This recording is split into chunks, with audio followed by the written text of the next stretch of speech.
Bueno, hemos hecho una visita a Dalvila, visitando con la archivera municipal, con Fanny Tour, el Ayuntamiento Viejo. Nos ha explicado lo que fue la desamortización de Mendizábal en 1778, que era el convento de los dominicos y pasó a propiedad del ayuntamiento y se instauró aquí el ayuntamiento, que antiguamente estaba junto a la catedral, en lo que hoy en día es el Museo Arqueológico. Hemos visto el pasillo de los hijos ilustres de la ciudad, hemos visitado la sala capitular,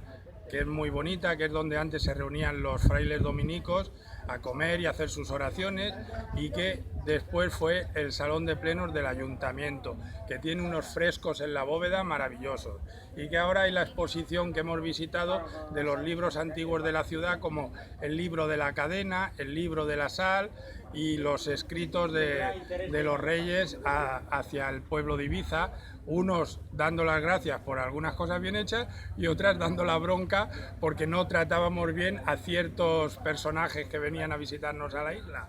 En definitiva, el paseo ha sido muy interesante y muy nutritivo para todos. Todos hemos aprendido algo.